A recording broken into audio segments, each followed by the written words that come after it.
I hate when I'm at a family event and some random adult asks me how school is going or what I plan on doing with my life.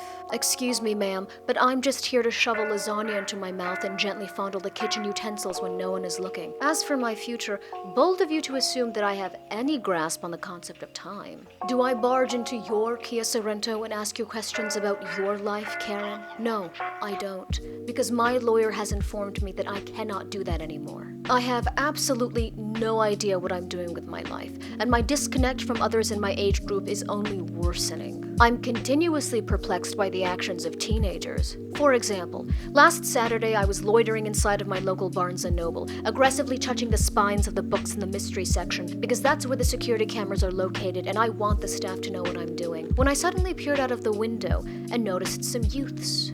Male youths, to be exact. They were doing a dance of some sort. The floss, perhaps, another consequence of allowing Fortnite to exist. And then they proceeded to throw gang signs at each other, which I thought was odd, until I realized that they were just doing sign language and were probably deaf.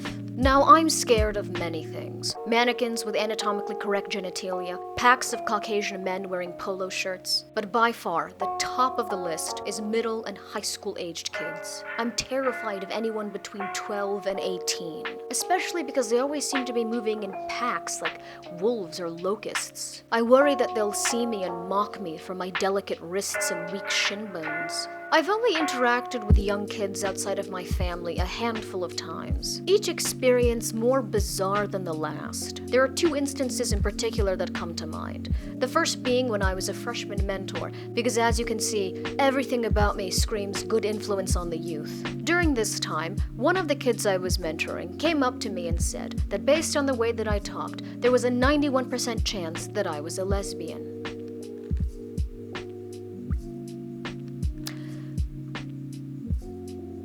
What? What the hell does that even mean? What I hate most is the uncertainty of the statistic. 91? I don't even get an even number? Why not 100%? Now he's just leaving me to float around in this vat of potential homosexuality? The second memorable encounter involved the 12-year-old child of one of my neighbors. He was sitting across the table and looked up to bat his unbelievably long lashes at me. His lashes were so long that every time he blinked, I felt a light breeze. Quick tangent. Why is it that Mother Nature in her wickedness has decided to bestow upon every single random 12-year-old boy the most amazing pair of eyelashes? What are they going to do with them? They don't appreciate them. They don't know how lucky they are. Anyway, this little doll boy looked up at me and in all seriousness asked, "Isn't it weird how there were no gay people before 9/11?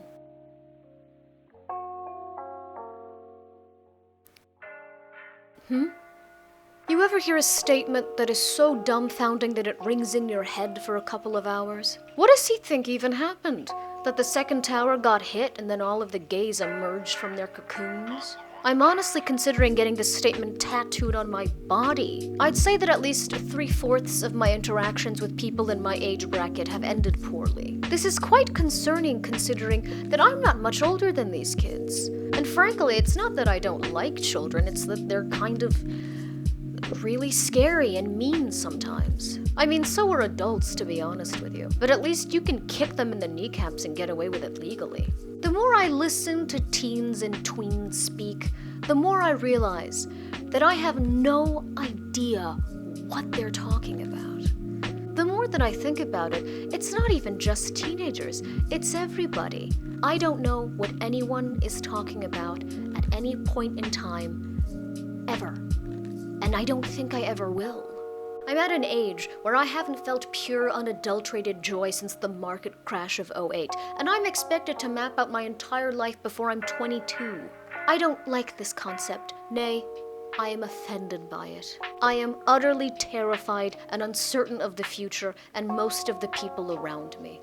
I'm merely rolling through the void in a pair of Hello Kitty Heelys and just hoping to God that I don't bump into anyone I knew from middle school during my descent into hell. At this point in my life, I'm stuck in one of those conveyor belt walkways in the airport where time is dragging me forward, but I can't seem to jump the barrier to escape. Behind me is a family on their way to Disneyland. The dad is wearing a fanny pack. The mother is disassociating. The children are young enough to still have hope in their eyes. To my right, I can see a group of college-aged kids on their way to Baja, with the fresh-faced enthusiasm of Americans about to recreationally intermingle with ethnics. One of them will probably go missing. Dateline will make an hour-long documentary special about the disappearance. To my left is a businesswoman vacantly staring at her laptop. She's a functional alcoholic, in a way that's actually kind of impressive. She should consider teaching a seminar. Out of the corner of my eye, I spot the Cinnabon lady. Our eyes meet. She squints. I would challenge her to a duel, but I have the strength of an anemic child and she looks like she could take me. If I lose in front of the youths, they will mock me. Besides, I can't afford to make her my enemy.